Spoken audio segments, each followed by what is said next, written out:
Halo Sobat Kicir, saya Ivan Lanin, saya pendiri Narabahasa, penyedia layanan dan produk kebahasaan. Sudah aktif di media sosial sejak tahun 2010 untuk menyebarkan konten-konten tentang bahasa Indonesia, dan itu yang merupakan rencana saya. Saya memutuskan untuk keluar dari perusahaan saya yang lama saya, yaitu yang bergerak di bidang konsultan, untuk kemudian mendirikan Narabahasa pada tahun 2020. Dan sampai sekarang, alhamdulillah, Narabahasa sudah berhasil menyelenggarakan cukup banyak kelas untuk profesional dari berbagai bidang profesi, dari mulai penyusunan naskah dinas, surat, laporan, dan lain-lain. Intinya saya ingin orang Indonesia itu lebih terampil menggunakan bahasanya sendiri. Hari ini, saya berterima kasih kepada tim Kincir yang sudah mengundang saya untuk membahas tentang judul-judul sinetron di Indonesia. Ini kita tebak-tebakan aja udah. Jadi saya akan kasih judulnya, nanti udah akan menebak ceritanya itu seperti apa gitu. Waduh, saya udah jarang nonton sinetron terus gitu. Oke. Ini tebak-tebak buah manggis ya.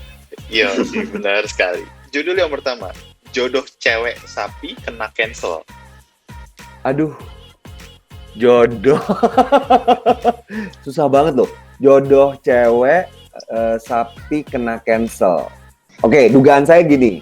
Ini ada perempuan, nama julukannya itu Sapi. Kemudian dia berusaha dijodohkan oleh temannya.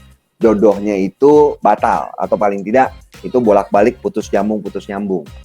Benar nggak? Hampir benar, tapi sebenarnya itu adalah seorang gadis yang anaknya adalah juragan susu. Masya Allah.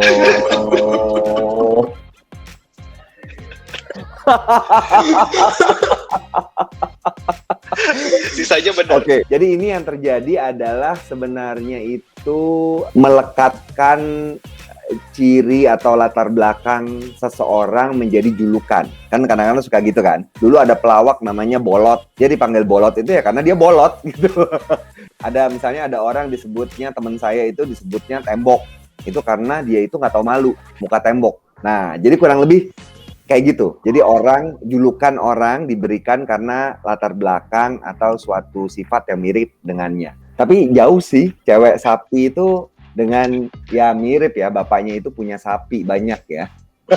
Mungkin panjangnya itu cewek anak juragan sapi. Itu panjangnya begitu. Nah, anak juragannya dibuang, yang diambil itu hanya sapinya aja.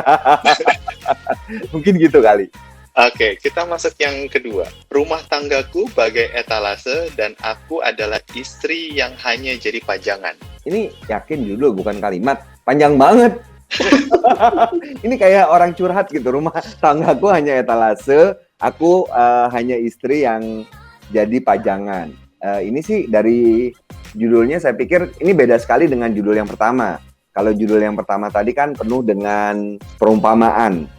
Orang tidak langsung bisa menebak apa yang menjadi maknanya. Kalau saya pikir sih cukup mudah untuk ditebak. Suami istri menikah, terus ini jeritan hati sang istri. Artinya dia merasa bahwa suaminya itu tidak peduli sama dia. Suaminya itu membawa-bawa dia seolah-olah sebagai tropi gitu loh. Dia itu dianggap sebagai status sosial, lalu dia dipajang-pajang, diperkenalkan kepada teman-temannya. Tapi ya begitu nyampe rumah nggak kenal. Saya duga begitu. Benar nggak? Oke. Benar sekali. Cocok, udah bisa nih kayaknya jadi penulis sinetron. Cocok. Lebih mudah dari yang pertama ya. Jauh. Jadi mungkin ini untuk mengontraskan dua judul yang sangat berbeda. Judul yang pertama itu dipenuhi dengan simbolisme, sedangkan judul yang kedua itu blak-blakan, benar-benar tidak ada yang disembunyikan. Tapi benang merahnya sih semuanya itu berbentuk kalimat lengkap. Tidak ada lagi yang bentuknya itu cuma gabungan 2 atau 3 kata.